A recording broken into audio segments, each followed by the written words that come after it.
먼저 하나님의 말씀 시편 128편을 함께 봉독해 보겠습니다.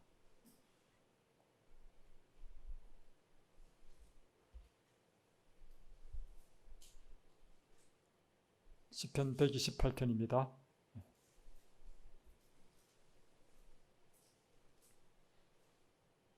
시작. 여호와를 경외하며 그의 길을 걷는 자마다 복이 있도다. 내가 내 손이 수고한 대로 먹을 것이라. 내가 복되고 형통하리로다.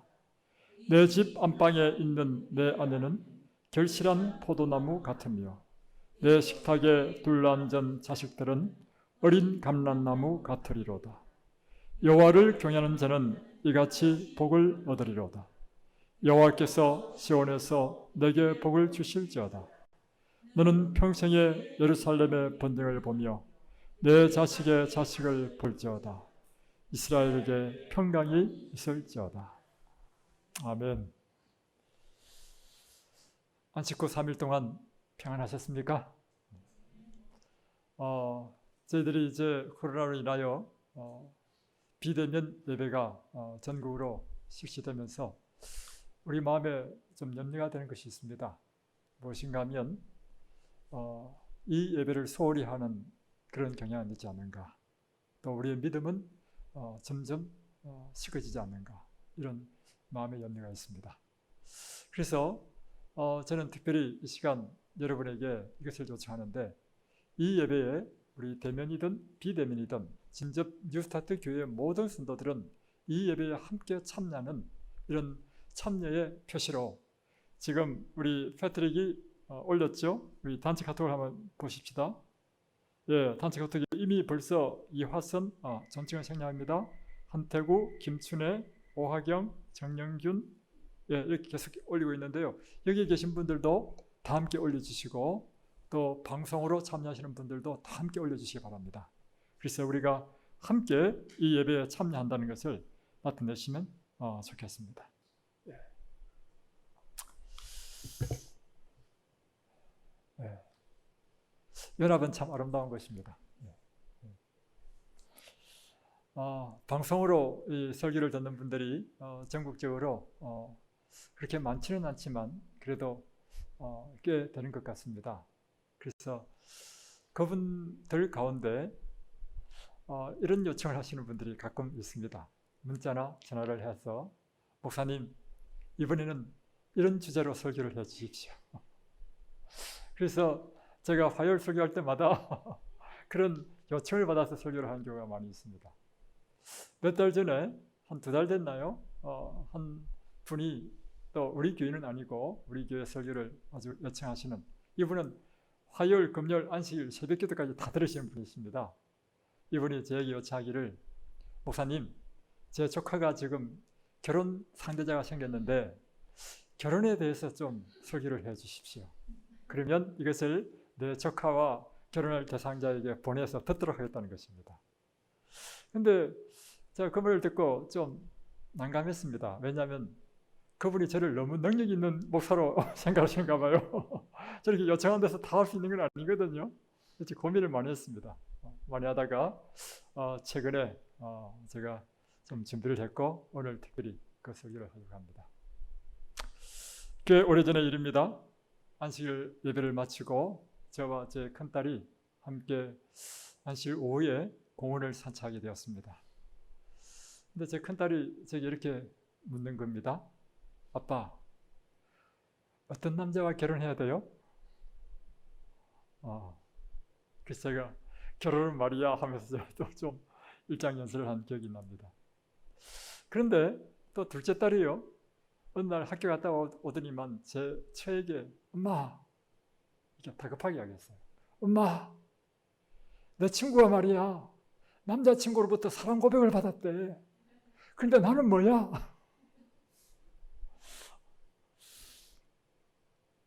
혹 여러분의 자녀들도 이제 이러한 질문들을 여러분에게 할 나이가 되지는 않았습니까?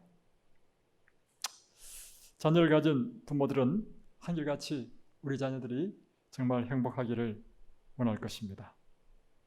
또 자녀가 나이가 차면 참 좋은 배우자를 만나서 행복한 가정을 이루고 행복하게 살게 되기를 참 바랄 것입니다. 우리는 인생의 선배로서 하나님의 말씀과 예언의 신, 그리고 우리의 삶의 경험을 통해서 우리 자녀들에게 어떤 조언을 할 수 있나요? 저는 오늘 특별히 이 하나님의 말씀과 예언의 신을 통하여 결혼을 앞둔 사람들을 위하여 행복한 결혼 생활의 원리라는 제목으로 하나님의 말씀을 좀 전하려고 합니다.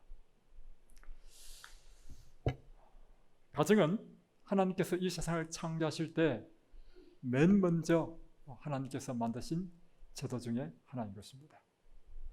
그래서 히브리서 13장 4절에 보면 혼인을 귀히 여기라 이렇게 말씀하고 있습니다.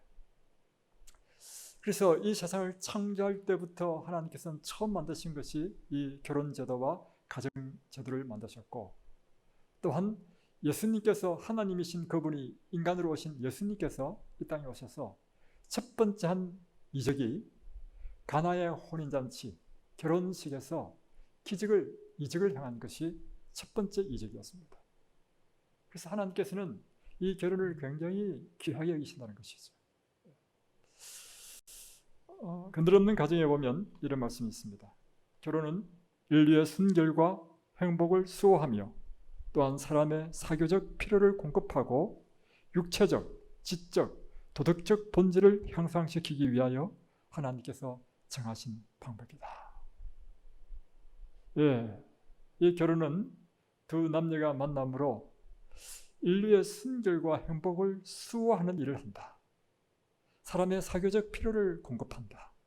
또 육체적인 필요, 지적인 필요, 도덕적인 본질을 향상시키는 일에 있어서 하나님께서 정하신 방법이다. 그래서 하나님께서는 이 세상에서 가장 매력적인 곳은 가정이 되어야 한다고 이야기하고 있습니다. 그늘없는 가정에 또 이렇게 기록하고 있습니다. 가장 감미로운 하늘의 상징은 그리스도의 정신이 지배하는 가정이 되어야 한다. 가장 감미로운 달콤한 하늘의 분위기를 경험할 수 있는 것이 우리의 가정이 되어야 한다. 그러므로 부모에게는 자녀의 장래의 행복과 이익을 조심성 있게 보호할 무거운 책임이 있는 동시에 가정으로는 할 수 있는 대로 매력적인 곳이 되도록 할 의무가 있다. 그러니까 우리가 자녀에 대한 장래에 대한 이익을 위해서, 행복을 위해서 우리가 해야 될 일들이 있죠. 아버지 또 어머니가 해야 될 일들이 있죠. 그런 일들이 있는 무거운 책임이 있는 동시에 이 가정으로는 할 수 있는 대로 하늘의 분위기를 내는 가장 매력적인 곳이 되어야 한다. 그래서 그들이 장년이 되어서 내 어린 시절을 생각해 볼 때 언제나 아름다운 추억이 있고, 또한 그들이 또한 이제 장년이 되었을 때는 그들이 만드는 그 가정도 그런 아름다운 가정을 만들 수 있도록 해야 된다는 것입니다. 이것이 그리스도인의 가정에 대한 하나님의 이상인 것입니다. 정말 아름다운 가정은 우리의 인생을 복되게 하는 것입니다. 우리의 품성은 점점 개발되고 성숙되는 것입니다. 그리고 이 아름다운 가정은 다른 이웃을 위해서도 선을 향하는 큰 능력이 된다는 것입니다. 그러나 그렇지 못한 가정들이 우리 주위에 참으로 많이 있다는 것이죠. 많은 사람들은 오히려 결혼관계를 통하여 고통을 겪고, 그러한 가정의 비극은 자녀에게로 유전되며 이웃과 사회에 큰 짐이 되고 있는 것이 오늘날 현실인 것입니다. 그래서 오늘날 이 가정에 대한 하나님의 이상을 어떻게 실현할 수 있을까 하는 것을 한번 단계별로 한번 생각해 보겠습니다. 첫 번째, 이 가정을 이루기 위해서 먼저 두 남녀가 만나서 이제 결혼을 해야 되지 않습니까? 그래서 어떤 배우자를 택해야 되는가부터 이제 시작해 보겠습니다. 영어 표현을 보면 이런 말이 있잖아요. 우리가 이제 옛날에 성문조화 영어 공부를 했죠. 옛날 입시 때. 여러분 안 했습니까? 제 때는 그렇게 했는데, 성문조화 명에 보면 아무리 강조해도 지나치지 않다 하는 표현이 있죠. 바로 결혼은 아무리 강조해도 지나치지 않을 만큼 굉장히 중요한 것입니다. 왜냐하면 결혼이 미치는 것은 이 생뿐만 아니라 영원한 세계까지 우리의 운명을 결정하는 것이기 때문입니다. 그래서 그 결혼의 당사자인 배우자를 선택하는 것은 정말 신중하고 중요한 일이며, 정말 우리가 아무리 강조해도 지나치지 않다는 것이죠. 그러면 어떤 배우자를 선택해야 되는가? 일생의 배우자를 선택할 때 몇 가지 원칙들을 이 연애신을 통해서 한번 살펴보겠습니다. 첫 번째는 조혼을 피하라는 것입니다. 너무 어릴 때 결혼하지 말라는 것입니다. 결혼과 같이 중요하고 그 결과가 멀리까지 미치는 관계를 조급하게 충분한 준비 없이 그리고 정신적, 육체적 능력이 충분히 발달하기 전에 맺지 말 것이다. 젊은 남녀들은 결혼 생활에 속한 의무와 부담을 감당하리만큼 실생활의 경험을 가져야 한다. 참 안타까운 그런 이야기를 많이 들었습니다. 저로부터 저의 친구 이야기를 듣고 했는데 저의 친구 같은 경우에는 고등학교를 졸업하자마자 부모님이 막 결혼을 시켜가지고 철도 없을 때 본인은 막 결혼하고 싶지 않은데도 결혼을 했어요. 그러니까 갓 20살, 21살밖에 안 됐죠. 근데 준비가 안 된 그 결혼은 결국에는 이혼으로 끝났다는 것이죠. 그래서 이와 같이 준비되지 않는, 아직 정신적으로든지 육체적으로든지 이렇게 준비되지 않는 상태에서 결혼하는 것은 피해야 된다는 것입니다. 또 결혼 생활은 단순히 남녀의 결합뿐만 아니라 실제적인 생활의 의무를 져야 된다는 문제가 생기죠. 그래서 실제적인 생활의 의무를 감당할 수 있는 그런 때가 될 때 결혼을 해야 된다는 것입니다. 남자는 한 가정을 부양할 책임을 이행할 수 있어야 합니다. 또 여자는 한 가정을 경제적으로 잘 운영할 수 있는 실생활의 경험을 가져야 하는 것입니다. 고대에는 바로 이와 같은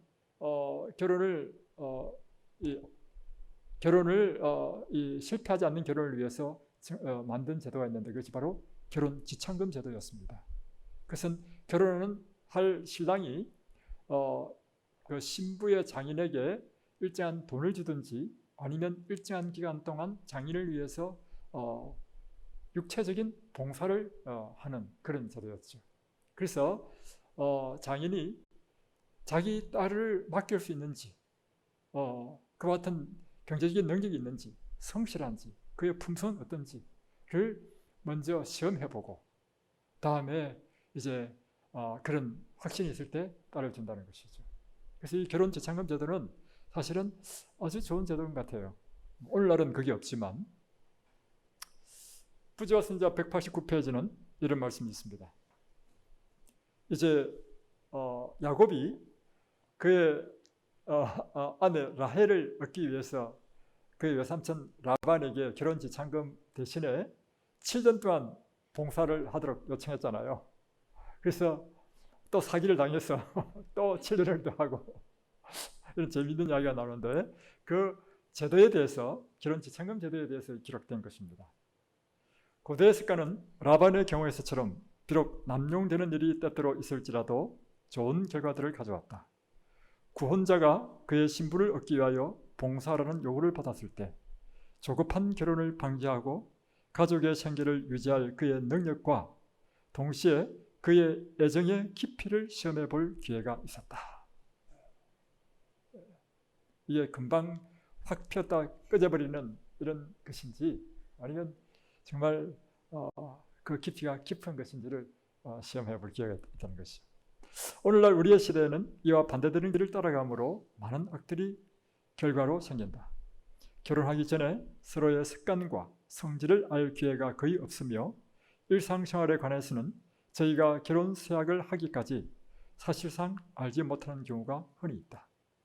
많은 사람들은 저희가 서로 적합하지 않다는 것을 너무 늦게야 발견하며 결과로 그들의 연합은 일평생 불행하다. 남편과 아버지의 게으름과 무능 혹은 악습으로 인하여 고통을 당하는 일이 종종 있다. 고대의 풍습을 따라 결혼 전에 구원자의 성품을 시험하였더라면 큰 불행을 방지할 수 있었을 것이다. 두 번째는 배우자를 선택하는 원칙 가운데 두 번째는 연령상의 나이 차이가 너무 큰 차이 나는 것을 피하라고 하는 것입니다.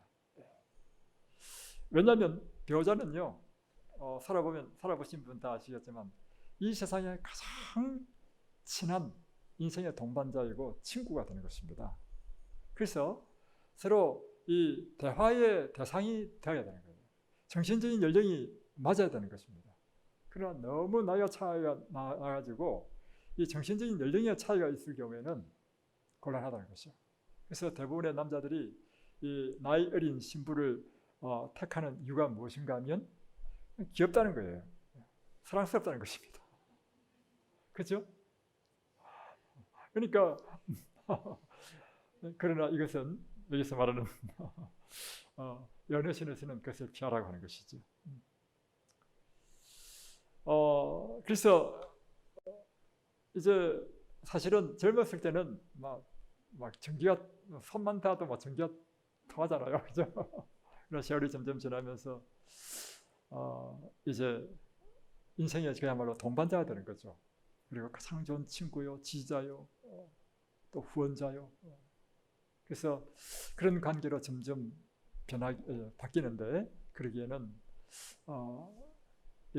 그래서 너무 나이가 차이가 나는 그냥 단순히 뭐 귀엽다, 뭐 사랑스럽다 이런 차원으로는 곤란하다는 것이죠. 또 하나는 이 나이 차이가 너무 날 때 나이 어린 편의 신부가 건강을 심히 해치게 된다는 것입니다.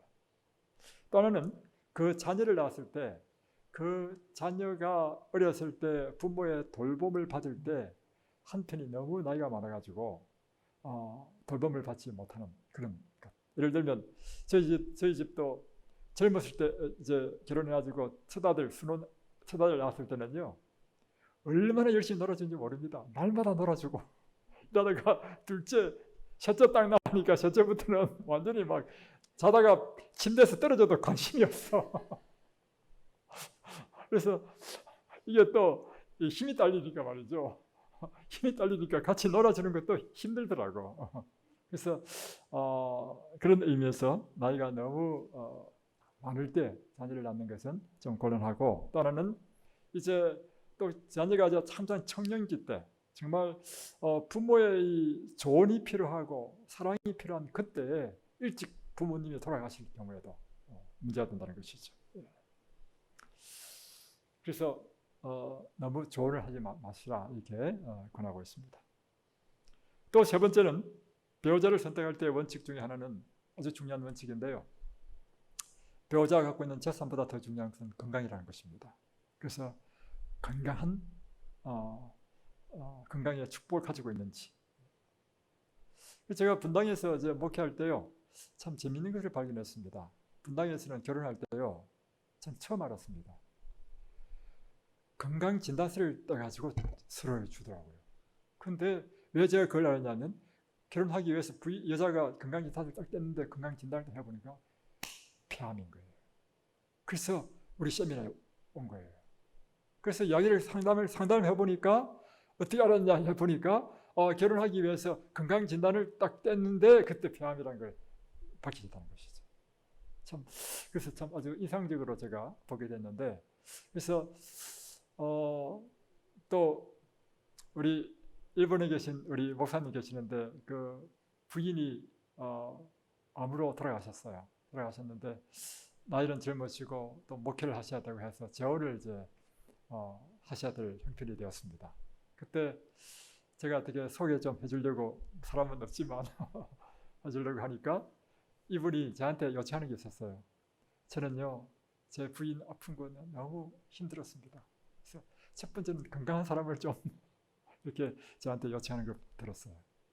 그래서 참 건강은 중요하다는 것입니다.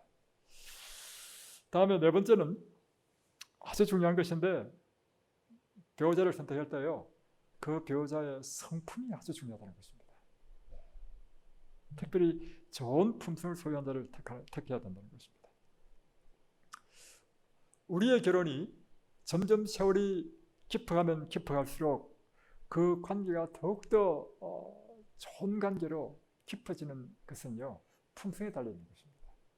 그래서 결혼 상대를 택할 때 그 사람의 좋은 품성을 갖고 있는 사람을 택하는 것은 굉장히 중요한 것이죠.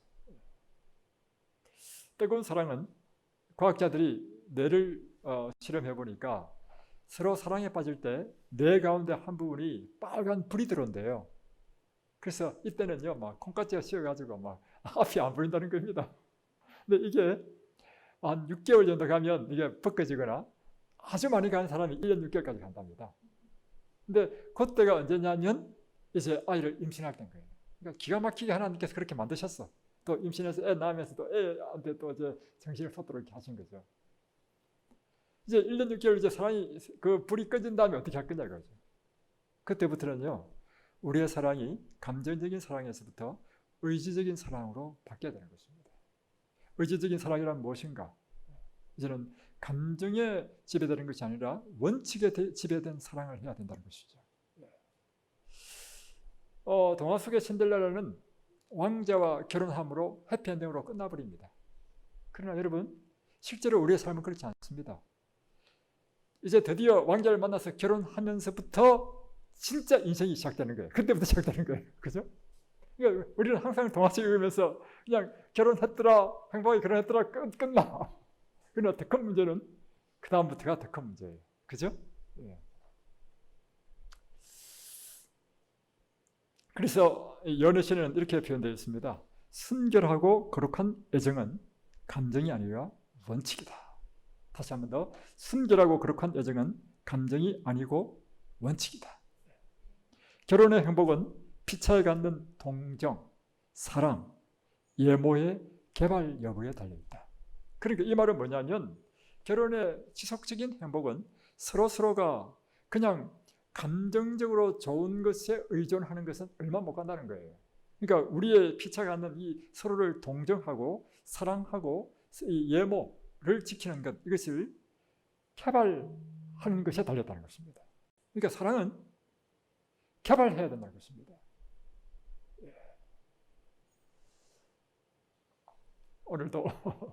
오늘도 이제 새벽기도 오고 가고 하면서 이제 여자들은 이게 잔소리가 많잖아요.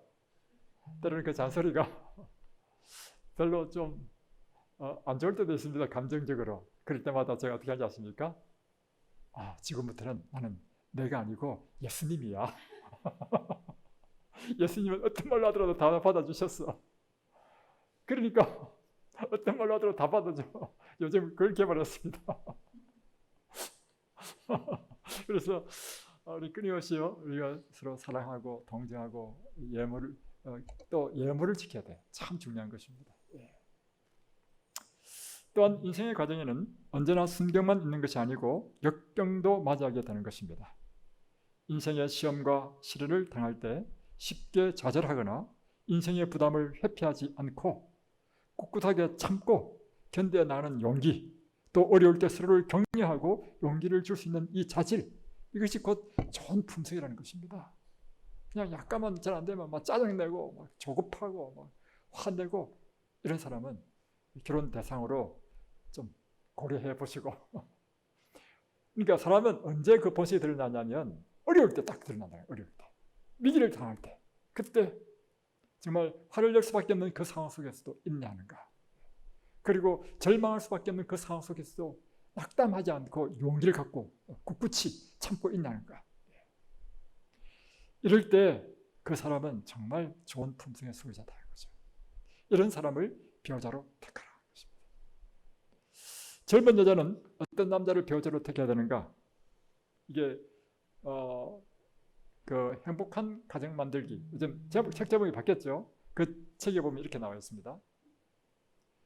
이런 남자를 택하라. 순진하고 남성다운 성품을 소유한 사람, 부지런하고 진취성이 있고 정직한 사람, 하나님을 사랑하고 두려워하는 사람만을 생애의 반려자로 받아들여야 한다. 남자는 부지런해야 돼요. 진실성이 있고 정직하고 하나님을 사랑하고 그분을 두려워하는 사람. 근데 여기에 제가 하나를 좀 더 붙이고 싶은 게 있어요. 그것은 뭐냐면 영적으로 교통이 돼야 됩니다. 영적으로 교통이 안 되잖아요. 이거 참 힘듭니다. 살면서. 그래서 옛날에 유명한 한 분이 계셨는데 그분이 아주 유명한 강사세요. 우리 재림교회에. 근데 이분이 저한테 이제 하소연을 하시는 게 있어요. 자기 남편과 영적인 교감이 안 된다는 거예요. 그래서 참 힘들어하시는 걸 들었습니다. 그래서 그게 참 중요한 것 같아요, 우리에게는. 그래서 그럴 때 우리가 마음에 만족이 있죠. 그래서 제가 결혼하게 된 계기를 설명해드리면, 처음으로 이제 제 처남이 이제 중매를 해가지고 처음 만났는데, 처음 만나서 이제 이야기를 이제 다 가고, 저와 제가 함께 그 태릉 그곳에서 그 길이잖아. 그러면서 몇 마디 이야기를 했는데 대화가 되는 거예요. 왜냐하면 저는 참 고지식한 사람이고 나와 같은 사람이 있을까 생각했는데 이야기를 해보니까 대화가 되는 거예요. 그 첫 만나면서 결심했습니다. 내 여자와 결혼해야 되겠다. 그래서 살아보니까 이게 참 중요하다는 것이죠. 또 젊은 남자는 어떤 여자를 배우자로 택해야 될 것인가? 자, 남자는 이런 여자를 택하십시오. 그의 곁에서 생의 짐을 같이 지기에 적합한 여자. 그의 가마력이 자기를 고상하게 하고 세련되게 해줄 여자. 그의 사랑으로 자기를 행복하게 해줄 여자를 찾아야 한다. 다음에 다섯 번째 배우자를 택하는 원칙 가운데 하나는, 만약에 그대의 부모가 하나님을 경외하는 사람이라 한다면 그대의 부모의 충고, 조언을 들으십시오. 그대들의 희망과 계획을 그에게 말하십시오. 그들의 인생 경험에서 습득한 교훈을 배우십시오. 그러면 그대들의 많은 마음의 고통에서 벗어나게 될 것입니다. 또 배우자를 택하는 원칙 가운데 하나는 하나님을 신실하게 믿는 사람이어야 하는 것입니다. 왜냐하면 오직 그리스도 안에서의 결혼만이 안전하기 때문입니다.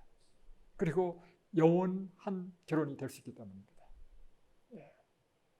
아무리 신중히 또한 현명하게 결혼이 이루어질지라도 결혼 예식이 거행되는 당시에는 완전히 연합되는 부분은 별로 없습니다. 결혼 생활에 있어서의 진정한 연합은 그 이후에 이루어지는 것입니다. 그래서 실제적인 생활의 근심과 걱정의 짐이 신혼부부에게 닥쳐오면 흔히 결혼 생활의 로맨스는 깨어진다는 것이죠.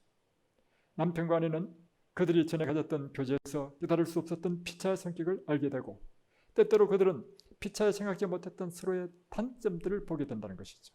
약점들을 발견하게 된다는 것입니다. 이럴 때가 바로 이 결혼 생활에서 가장 위험한 시기라는 것입니다. 이럴 때 하나님을 신실하게 믿는 사람이라면 그들은 함께 무릎을 꿇고 하나님께 기도한다는 것입니다. 그래서 이 결혼 관계에 있어서 그리스도 안에서 결혼하는 것은 참으로 중요하다는 것입니다. 신앙이 있는 사람과 없는 사람의 차이는 무엇인가? 신앙이 없는 사람은요, 서로를 바라본다는 것입니다. 서로를 바라보게 되면 이게 어느 순간 커플이 벗겨지면서 서로의 결점과 약점을 보게 되면서 불만과 불평이 생기고 원망이 생기고, 그리고 비난의 말이 나오게 된다는 거예요. 비난의 말이 나오는 순간 관계가 깨진다는 거예요. 그러나 하나님을 믿는 사람들은, 부부는 서로를 바라보기 이전에 함께 그리스도를 바라본다는 거예요. 이게 참 중요한 것입니다. 함께 그리스도를 바라보고 또한 서로를 바라볼 때 그리스도의 눈으로 서로를 바라본다는 것입니다. 그럴 때 그들의 허물과 약점이 보일 때 그리스도의 눈으로 바라볼 때 용서와 용납과 사랑으로 그것을 감싸본다는 거예요. 그래서 그리스도를 서로 바라보기 때문에 문제가 없어서가 아니라, 문제가 있다 할지라도 그 문제를 서로 함께 연합해서 끌어안고 그 문제를 해결하는 아름다운 가정이 된다는 것입니다. 그러므로 오직 그리스도께서 지배하시는 곳에서만 깊고 진실하고 이타적인 사랑이 존재할 수 있습니다. 그래서 신앙을 그대 결혼 배우자의 첫 번째 조건으로 삼으십시오. 다음에 이제 결혼했습니다. 드디어. 그래가지고 이제 배우자를 택해서 결혼했습니다. 결혼한 다음에 이제 생활을 이제 한번 보겠습니다. 이제 결혼을 했습니다. 가정을 꾸렸습니다. 그런데 결혼의 행복은 그저 주어지는 것이 아니라는 것입니다. 행복은 두 부부가 힘써 노력하고 가꿔야만 되는 것입니다. 이제 가정이 참으로 행복한 가정이 되기 위해서 결혼한 부부가 노력하고 지켜야 할 원칙들은 무엇일까요? 아까는 배우자를 선택하는 원칙이고 지금부터는 이제 결혼한 다음에 이 결혼하는 가정이 행복한 가정이 되는 원칙들을 한번 보겠습니다. 첫 번째, 서로 사랑을 표현하라고 하는 것입니다. 사랑을 표현하지 않으면 결코 오래 존속하지 못한다는 것입니다. 그대들과 관련된 사람의 마음이 친절과 사랑의 교핍으로 굶주리지 않게 하십시오. 그래서 사랑을 표현하는 방법을 알아야 되는 것입니다. 왜냐하면 남자와 여자의 그 사랑의 코드가 다르다는 것입니다. 그래서 이 차이를 서로 이해를 하고 이해를 해야만이 우리가 합당한 사랑의 표현을 할 수 있다는 것이죠. 남자는 무엇을 원하는가? 남자는요, 인정받는 것을 원합니다. 존중받기를 받는 강한 욕구가 있습니다. 칭찬받고 격려받고 싶어하는 것이 남자들의 가장 강력한 것입니다. 그래서 남자한테는 여보 사랑해 이것은 별로 와닿지 않아요. 남자애들은 뭐가 더 와닿냐면 여보 당신 최고야 이것이 더 사람이 그렇지 않습니까? 그렇죠. 그래서 막 부인이 여보 사랑해 이것은 별로 안 와닿아요. 제 경험에는 그래요. 그러나 여보 야 당신 진짜 멋있어. 넌 정말 최고 같아. 이러면 갑자기 그때부터 신발을 난단 말이에요. 그걸 알아야 돼. 그러니까 사랑의 표현하는 방법에 있어서도 상대방이 뭘 원하는지를 알아야 바르게 표현할 수 있다는 것입니다. 남자를 조종하는 방법. 그것은 나는 당신만 믿어요. 이 말 하면 이제 깜짝 못합니다. 나는 당신만 있으면 돼요. 이런 말이잖아요.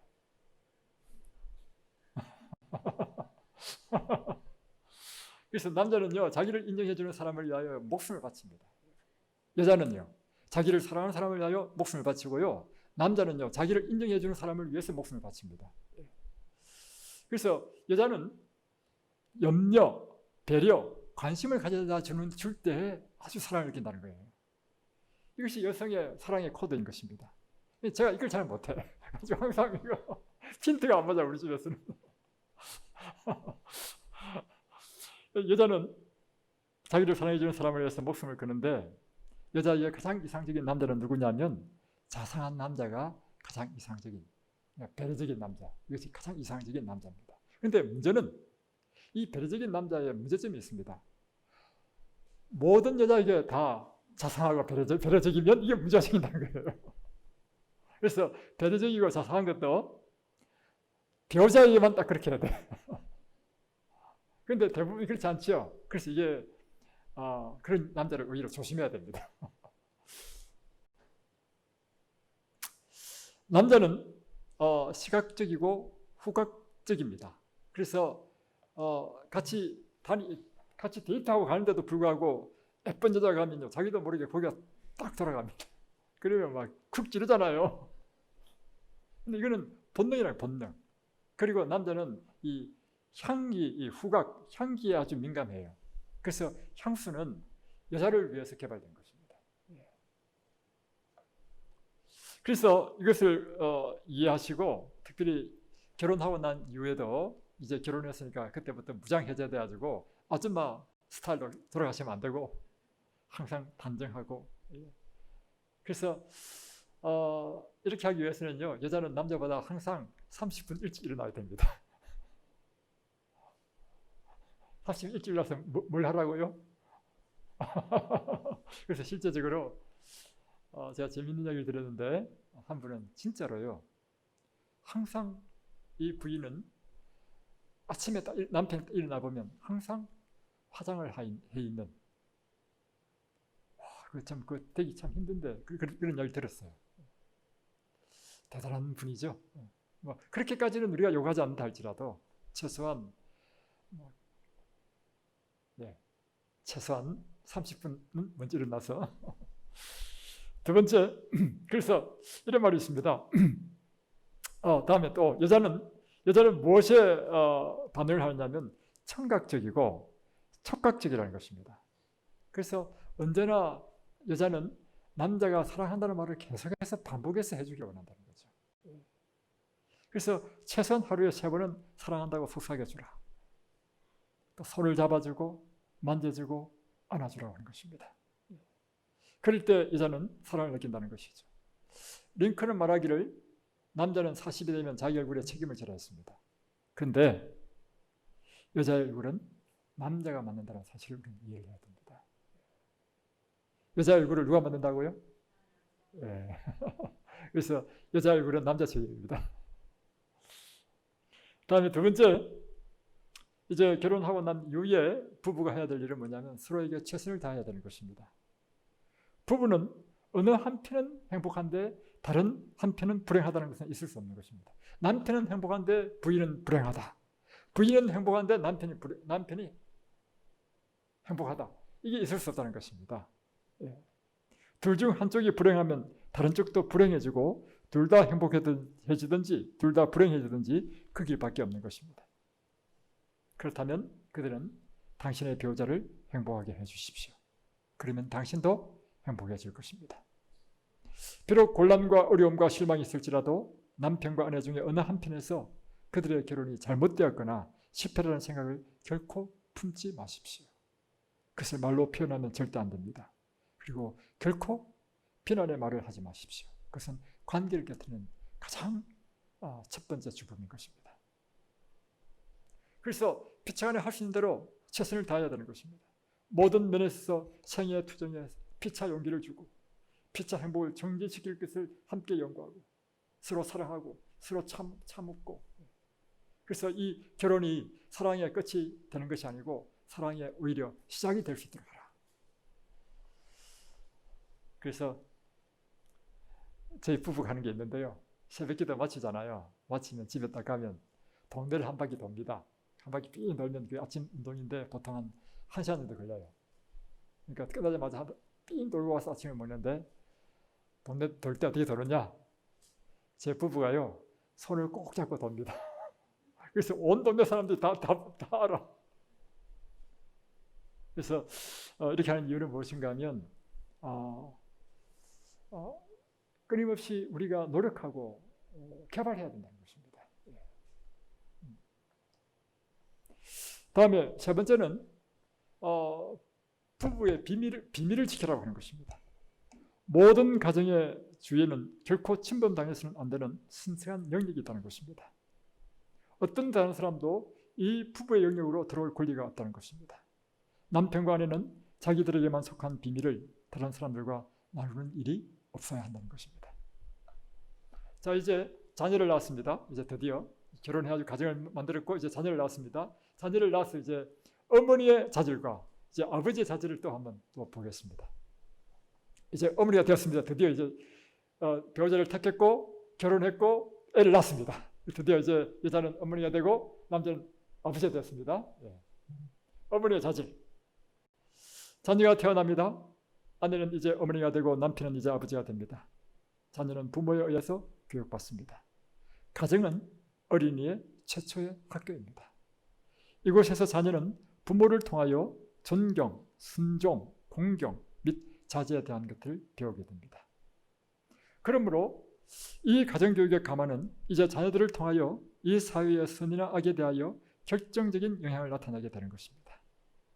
그래서 우리가 어머니가 되고 아버지가 되는 것은 굉장히 엄숙한 일인 것이죠. 그래서 훌륭한 어머니, 훌륭한 아버지는 아버지가 되는 원칙은 어떤 것인가? 먼저 열왕기하 역대상을 읽어보면 이스라엘과 유대 나라의 왕들을 소개할 때 특별한 패턴을 보게 됩니다. 잘 들어보십시오. 왕하 18장 1절로 2절에 보면 이스라엘 왕 엘라의 아들 호세아 3년에 유다 왕 아하스의 아들 히스기야가 왕이 되니 위에 나아갈 때 나이 25세라. 예루살렘에서 29년을 치게 하니라. 그 모친의 이름은 아비라, 스가리아의 딸이더라. 다음에 왕하 21장 1절 므낫세가 위에 나갈 때 나이 20세라. 예루살렘에서 55년을 치게 하니라. 그 모친의 이름은 헵시바더라. 왕하 22장 1절 요시아가 위에 나갈 때 나이 8세라. 예루살렘에서 31년을 치게 하니라. 그 모친의 이름은 여디다라. 보스갓 아다야의 딸이더라. 자, 여기서 공통점이 뭘까요? 그 왕이 선한 왕, 악한 왕이 다 섞여 있죠, 그죠? 근데 항상 그 왕에 대한 이야기를 한 다음에 그 어머니는 누구더라? 그 어머니는 누구더라? 왜 그럴까요? 자녀의 교육에 있어서 결정적인 영향을 미치는 것이 어머니라는 것입니다. 이 왕이 선한 왕이 되고 악한 왕이 된 것은 누구 탓이라는 것입니까? 어머니의 영향력이 지배적이라는 것입니다. 그래서 에스겔 16장 44절에 보면 이렇게 되어 있습니다. 어미가 어떠하면 딸도 그렇다. 부모의 인격은 대체로 자녀들에게 개성됩니다. 부모의 육체적 상태, 그들의 기질과 취미, 그들의 정신적, 도덕적 성벽은 혹 다수의 차이는 있을지라도 그들의 자녀들에게 재생됩니다. 그래서 부모의 목적이 고상하면 할수록, 부모의 도덕적, 영적 능력이 크면 클수록, 또 부모의 체력이 잘 발달되면 발달될수록 그 모든 것이 자녀들에게 다 전수된다는 것입니다. 그래서 부모들은 자녀들에게 할 수 있는 최고의 일이 뭐냐면 부모가 이와 같이 고상한 목적, 도덕적, 영적 능력, 체력 이런 것들을 잘 준비시키는 것이 자녀를 위한 최고의 준비라고 하는 것이죠. 특별히 어머니에게는 무거운 책임이 주어져 있는데 자기의 생명력으로 자녀를 양육하고 자녀의 육체적 조직을 형성시켜 어머니의 몸으로 자녀의 육체적 조직을 형성시키죠. 또 마음과 품성을 어머니의 마음과 품성이 자녀에게 그대로 꼴져진다는 것입니다. 그래서 정신적, 영적 가마력도 어머니의 것이 자녀에게 나누어진다는 것입니다. 그래서 어머니는 굉장히 중요하다는 것이죠. 그래서 어머니의 특성 중에 첫 번째는 절제와 자제를 하라. 그래서 이 삼손의 이야기를 할 때 천사 여호와의 사자가 이 삼손의 어머니에게 하신 말이 있습니다. 너는 삼가서 포도주와 독주를 마시지 말고 무릇 부정한 것을 먹지 말라. 결국에는 뭐냐면 이제 이스라엘 구원자인 삼손을 낳게 할 때 그 준비는 누가 해야 된다는 것이죠. 그 어머니가 먼저 삼가하고 포도주와 독주를 마시지 말고 부정한 것을 먹지 말고 또 내가 그에게 명한 것을 다 지킬지어다. 누가 지키라는 것입니까? 그 어머니가. 그래서 자식의 본인은 어머니의 습관에 의해서 영향을 받는다는 것입니다. 만일 어린 아기를 출산하기 전에 어머니가 방종하거나 이기적이고 조급하며 흥분적이면 그런 기질들이 아기의 성질에 반영될 것입니다. 그러나 만일 어머니가 확고하고 바른 원칙을 따르고 절제하고 극기하면 또한 그가 친절하고 온유하며 이타적이면 그와 같은 모든 귀중한 품성의 특성들은 자녀에게 물려줄 수 있는 것입니다. 어머니들이시여, 여러분의 자녀를 정말 사랑하십니까? 여러분의 자녀가 훌륭한 사람이 되기를 원하십니까? 그러면 여러분의 식성, 감정, 여러분의 모든 것에서 절제하고 자제하시는 이 공간을 배우게 되시기 바랍니다. 두 번째는 이 어머니가 절대로 과로해서는 안 된다는 것입니다. 어머니의 체력은 잘 간직되어야 하는 것입니다. 그래서 모든 힘든 노동으로부터 탈진되어서는 안 된다는 것이죠. 그래서 이를 위하여 남편도 사실은 처음에 결혼하면요, 남편은 이 사회에서 자리 잡는다고 얼마나 힘듭니까, 그죠? 그게 집중하잖아요, 그죠? 그래서 사실은 이게 쉬운 일은 아니에요. 정말 인생이 살아보면 만만치 않습니다.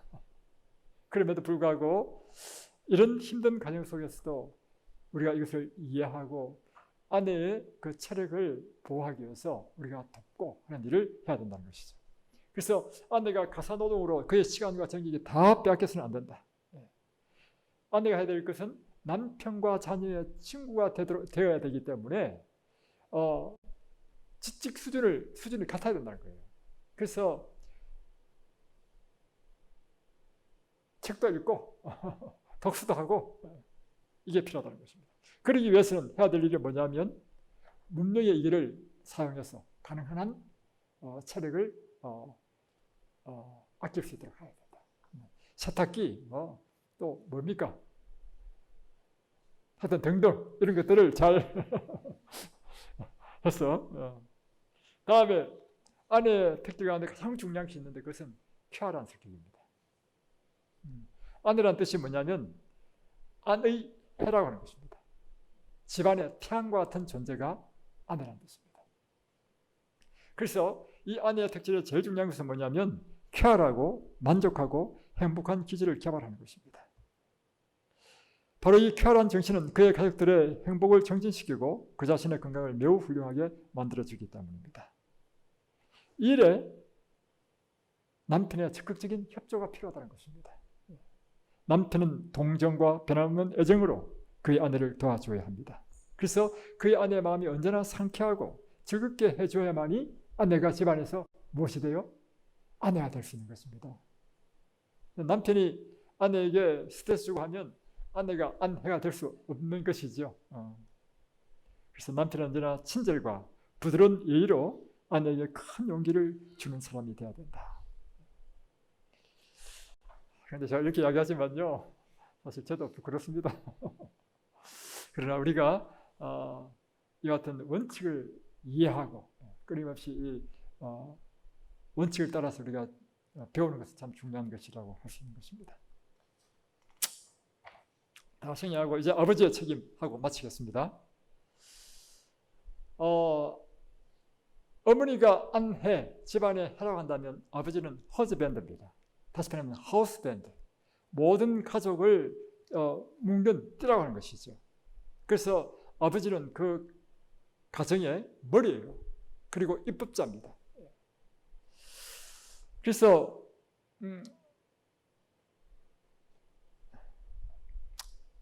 이 아내는 이 남편에게 사랑과 동정을 바라고 또 자녀들을 양육하는 데 필요한 도움을 구하게 되는 것이죠. 왜냐하면 모든 책임을 이 아버지가 지기 때문에 아버지를 바라본다는 것입니다. 그래서 아버지의 책임이 사실 무거워요. 사실은. 또 자녀들의 그 양육과 부양도 아버지가 책임지죠. 그래서 이런 무거운 것이 있지만 그래서 남편과 아버지 되는 것이 쉽지 않지만 가정의 머리가 된다는 것이죠. 또 하나는 아버지는 가정의 입법자입니다. 법을 만드는 사람이라는 것이죠. 아버지의 말은 곧 그 집의 법이라고 하는 것입니다. 이건 농경사회에 있어서 특별한데 아버지는 소를 몰고 밭에 가서 소를 몹니다. 그러면 애들도 다 듣고 하지요. 그러면 애들이 어려서 그 쪼롬이 앉아서 그거 보거든요. 그런데 아버지가 그 엄청난 소를 앞에 몰고 그 쟁기를 모는 모습을 볼 때 아이들 눈에는요, 아버지는 엄청난 위대한 사람인 거예요. 그죠? 그래서 아버지는 곧 그 집안에 하나님과 같은 그런 존재란 말이에요. 그러니까 아버지의 말은 곧 법이었어요. 그럼 오늘 사회는 그게 아니라 아침만 되면 저 밭에 나가 소를 모는 게 아니고 아침만 되면 온 가족이 다 뿔뿔이 다 흩어져 버려. 그러니까 자녀들이 아버지의 그 위상을 볼 게 없어. 이것이 오늘날 문제인 거죠. 그래서 오늘날 아버지의 상은 다 사라져 버렸습니다. 그러므로 아버지는 자녀를 위해서 시간을 내어야 하고 자녀와 함께 놀아줘야 되는 것입니다. 그리고 아버지는 자녀에게 말씀을 가르쳐야 되는 것입니다. 율법을 가르쳐야 되는 것입니다. 왜냐하면 아버지는 그 가정의 입법자이기 때문에. 그리고 아버지는 무엇보다도 하나님을 사랑하고 경외하는 마음으로 그분의 말씀의 교훈으로 먼저 아버지가 하나님의 말씀의 교훈으로 지배받는 사람이 되어야 되는 것이죠. 그래야 그 온 자녀와 가족을 하나님의 말씀으로 가르치고 하죠. 그래서 특별히 가정에서 아버지는 참으로 중요한 것입니다. 온 가족의 운명이 아버지의 신실함에 달려있기 때문입니다. 창세기 26장 3절 5절을 보면 하나님께서 이삭에게 축복하는 이야기가 나오죠. 그런데 그 축복하는 이유를 5절에서 하나님께서 이렇게 설명했습니다. 왜 하나님께서 이삭에게 축복하는가? 5절을 보면 이렇게 기록하고 있습니다. 이는 아브라함이 내 말을 순종하고 내 명령과 내 계명과 내 율례와 내 법들을 지켰기 때문이다. 그러니까 하나님께서 이삭을 축복하는 이유는 뭐 때문이라고요? 이삭의 아버지인 아브라함이 하나님께 그렇게 신실한 사람이었기 때문에 아버지 때문에 너를 축복한다는 것입니다. 이것은 오늘날 우리 이 가정에서 중요한 아버지의 역할이 무엇인지를 보여주고 있는 것이죠. 아버지는 첫째로 하나님 앞에 신실해야 되는 것입니다. 그 아버지의 신실함으로 인하여 온 가족이 축복을 받는다는 것입니다. 그래서 성경에는 아버지가 잘못하면요, 아버지 혼자만 벌받는 것이 아니고 온 가족이 멸망받습니다. 코라의 반역 보십시오. 코라가 반역했는데 멸망할 때는 그 온 가족이 그냥 다 멸망받았어요. 그래서 이 한 가정의 아버지는 혼자가 아니고 이 아버지는 그를 통해서 온 가족이 함께 묶여있는 허즈밴드라고 하는 사실을 우리는 기억할 필요가 있습니다.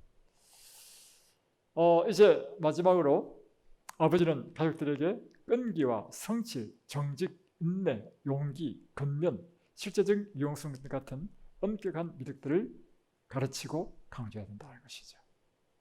그러나 이런 것들을 할 때 자녀들을 낙심케 하지 말아야 되는 것입니다. 그 권위에 애정을 다하고 확고한 재지에 친절과 동정을 연합시키라 하는 것입니다.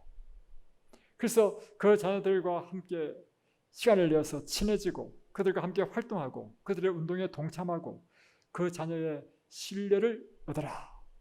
그들과 친구가 되라. 특별히 그들의 아버지는 아들의 친구가 되라고 하는 것입니다. 이 참 중요한 것인데요. 아버지는 아들의 친구가 되어야 되고 엄마는 딸들의 친구가 되어야 되는 것입니다. 이제 결론 드리고 말씀을 마치겠습니다. 그리스도인은 이 세상의 빛입니다. 오늘날 이 세상에 밝게 비추어야 할 빛은 정말 그리스도의 정신이 지배하는 가정인 것입니다. 이러한 가정의 가마력은 이 세상의 강력한 손이 될 것이며 이웃에게 복이 될 것입니다. 오늘 우리 가정이 이러한 아름다운 가정이 되기를 주의 이름으로 축복합니다.